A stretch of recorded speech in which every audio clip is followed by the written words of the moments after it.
Hey, it's Tech. Welcome to Off the Cuff. Today, I want to talk about how to know when you should do it yourself. Now, I'm kind of a DIY type guy where I'll, fix a computer, I'll fix my phone, I'll fix a hole in the wall, I'll build the floor. I've done all of those things, by the way.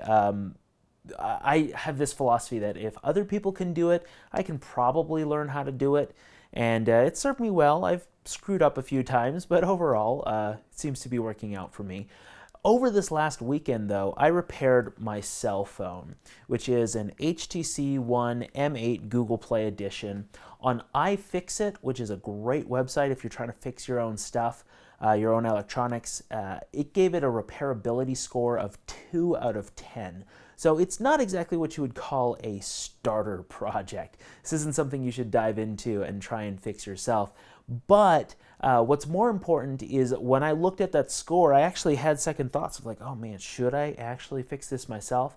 And so I wanted to go and share with you the criteria that I use to decide whether or not I should fix it myself. So we have usually 3 options when something breaks. One, I can buy a new one or buy a used one, a quality used one, depending on what we're talking about. I mean, if it's a car, you can buy used, or even most computers, you can buy something quality used for a lot cheaper, and that's good. 2, you can fix it yourself, or 3, you can hire a service or a repairman, send it away for warranty, and get it fixed for you. So the things that I look at first are the costs associated with each method. Like I mentioned a few episodes back, there are more than just monetary costs that I consider. I specifically in this case looked at the amount of time I would be without my phone if I sent it away for repair, the costs, the money costs involved to get the parts in or to have someone else do it, their labor, their time, or to buy a new phone or a used phone, and the amount of energy I was going to spend in order to learn what I needed to learn, to be able to actually sit down and execute it. How much energy am I spending on this device? And for me, that balanced out with I didn't want to send it away because it would have been gone for too long and I need my phone on a daily basis. So it had to be soon, in which case my choices became either buy something now, or like buy a new phone now, or fix it myself because of the time.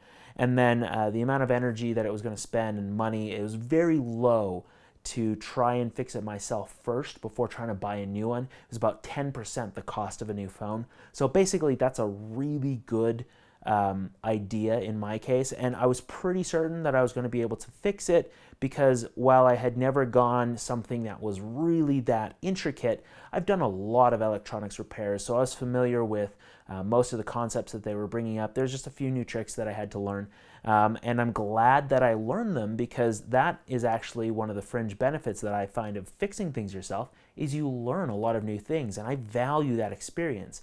So the value of the experience actually weighted it more towards, in some respects, that I wanted to fix it myself, and it outweighed any potential risks in some cases. So should you fix it or should you replace it? First and foremost, does the device still do what you need it to do? If it's not doing what you need it to do, then you either need to fix it or replace it. I mean, that sounds kind of simple, but that's the truth. If it's still doing what you need it to do, if it's just cosmetic damage or it's just a little bit of functionality that you don't use on a regular basis, like my laptop, that the ports don't work right and have corrupted hard drives, but it's still great for hauling around, writing things, browsing the internet, watching videos. So I still use it for that rather than fix it because it's prohibitively expensive to fix it. I might as well buy a new one. But it does really well at other things that laptops should do. So in that case, I'm actually not doing a repair or a fix on it.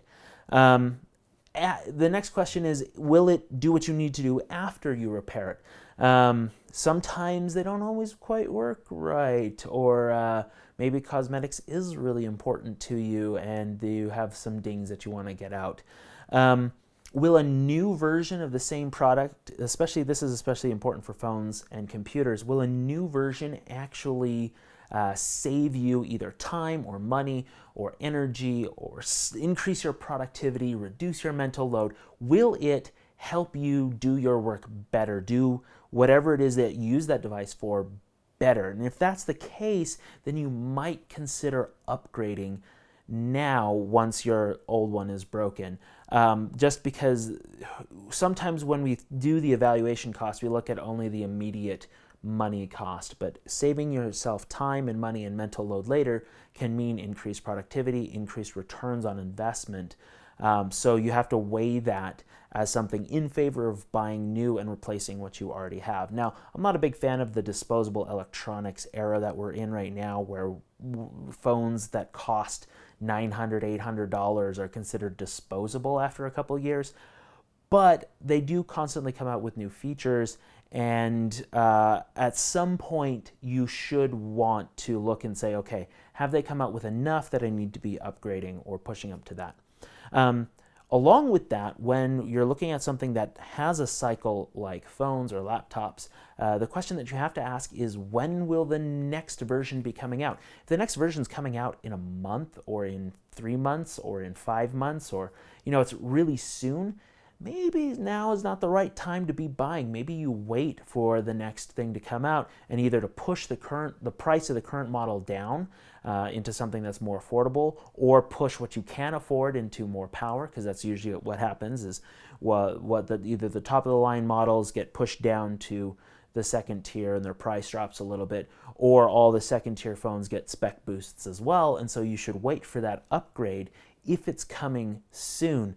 If it's coming soon for like really big ticket items like cars, like let's say the 2015 or the 2016 models are coming in, and you're here in 2015, well, it's 2016, so I guess the 2017 models are coming in, and you're thinking about buying a 2016, and they're normally replaced in April or May. Should you be buying one now, or wait for those sales? Because cars have sales cycles, and unless you absolutely have to have it now, which is a really bad place to be in, by the way, but unless you absolutely have it now, especially on big ticket items, it's really important to look at when the sales cycles are. Whatever holidays usually bring the prices down, because that's the better time to be buying. And there's lots of guides online that you can find for that will help you make those decisions. And I would really recommend doing that.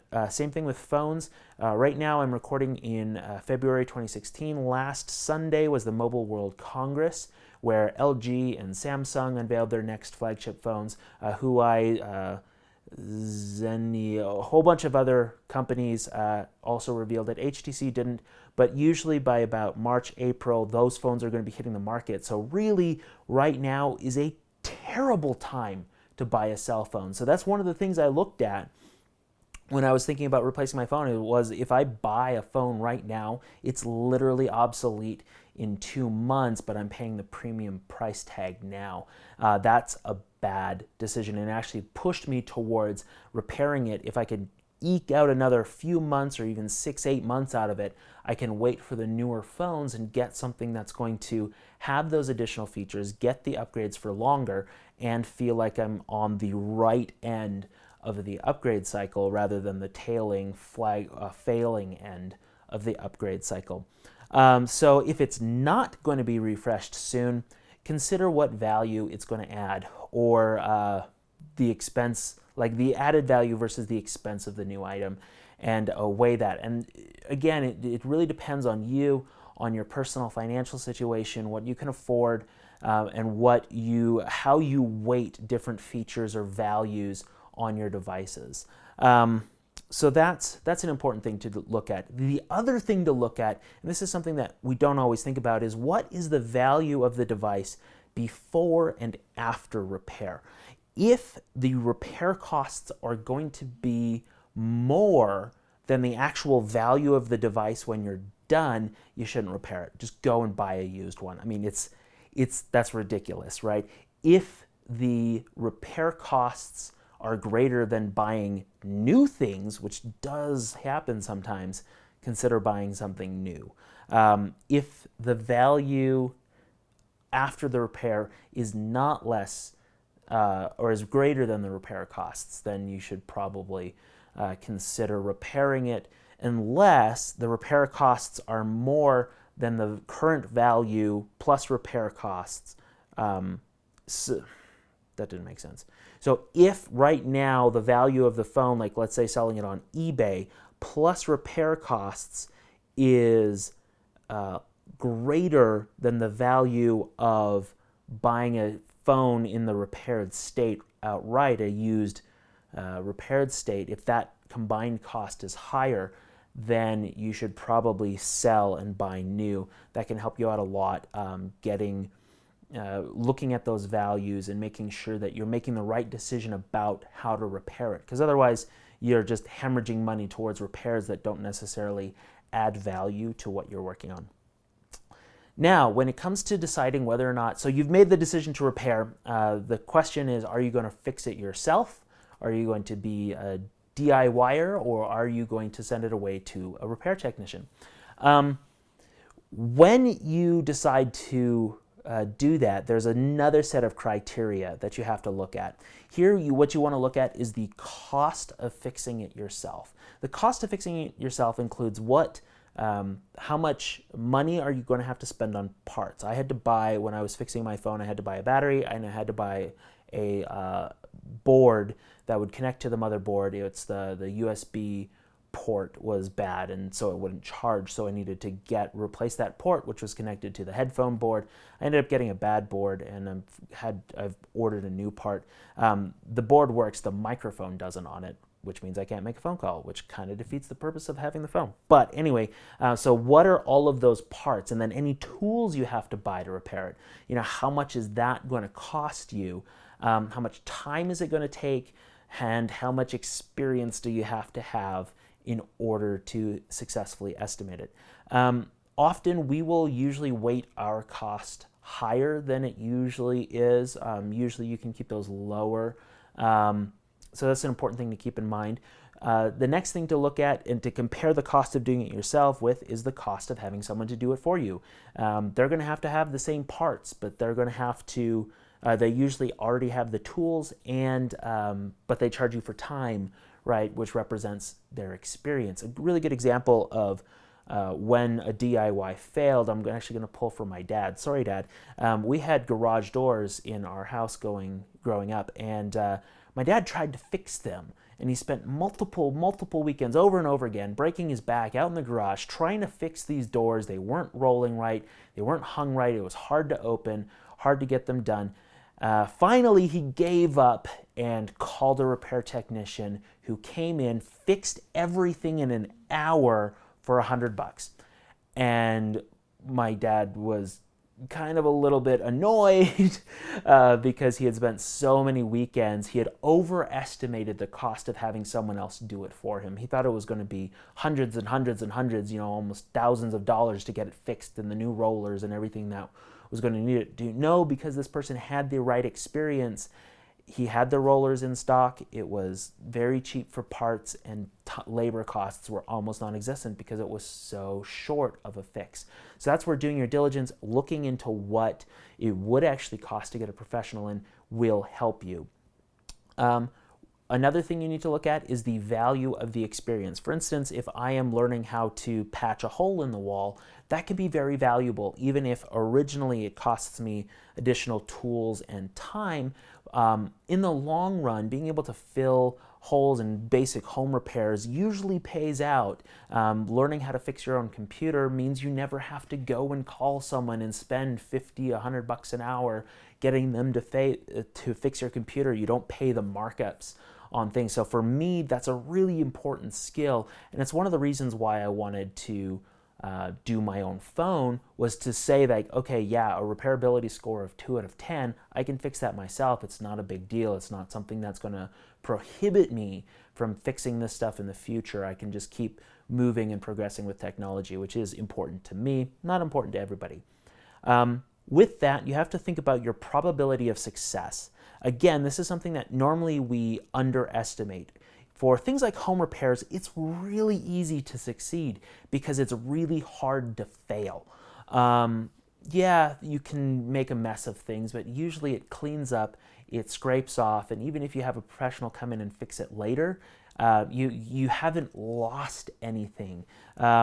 like let's say changing a doorknob. It's really easy to do and it's really hard to screw up. There are great step-by-step guides online if you've never had someone train that. It's also fairly intuitive in most cases, so take a little bit of time, explore how easy things are, see what resources are available to you, and consider what your actual probability of success is going to be. I considered my probability of success with my phone to be kind of high just because I knew electronics. I've taken apart lots of computers and laptops and phones before, not one as complicated as this, but pretty close. So I weighted probably around 15% chance of failure and about 85 chance probability of success.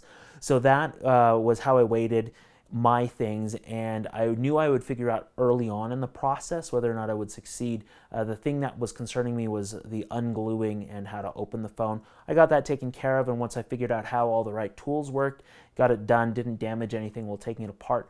So at that point I was really confident moving forward. With that though, you do have to weigh it against the cost of failure. Like I said, fixing a hole in your wall, patching a hole, cost of failure is not high if you try it yourself. You've just made a little bit of a mess. A professional can usually come in and clean up your work if that happens, if you're not able to do it. Painting a room, the probability of the cost of failure is really not that high.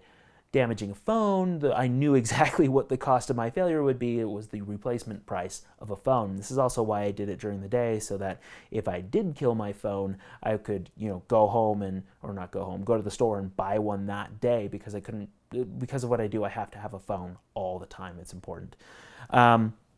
So if the probability of success is high, and the cost of do-it-yourself minus the value of experience, and that's an important thing. So if the cost of doing it yourself less the value of the experience, so if that's a really high value, it's going to push that number down, is less than the cost of a specialist, you should really consider doing it yourself. If the cost of doing it yourself minus the value of experience is still greater than the cost of hiring a specialist, you should consider sending it to a specialist to do that. If the cost of failure is low, usually try to do it yourself, because usually in the process you'll gain a new skill, and if you fail, at least you've tried and it hasn't really cost you all that much, maybe some time, maybe a little bit of money. That's not too big of a deal. But if you succeed, you've gained a great skill, something that you can build on later and you can continue that line of improvement. But if the cost of failure is high, there's a couple of things you need to look at. If the probability of success is high, you have created a calculated risk. And that's what I considered myself repairing my phone to be, is a calculated risk, where I knew that the cost was high if I failed, but I also knew that I wasn't likely to fail. So that was something that I chose and went in knowing that this is what was going to happen. If the probability of success is low though, and the cost is high, that is a DIY gamble. Don't gamble with anything that you cannot stand to lose. That's really, really important key to always remember. Never gamble with anything that you can't afford to lose. Sending it to a specialist can limit your liability and your risk and improve the chances of a successful repair. Anyway, that's my criteria that I use when I look at, should I do it myself, send it away, or buy something new and replace it. So I hope it helps you to keep thinking and keep learning and keep trying new things and do it yourself. So until next time, I'm Tech Adams saying keep thinking, and thanks for watching.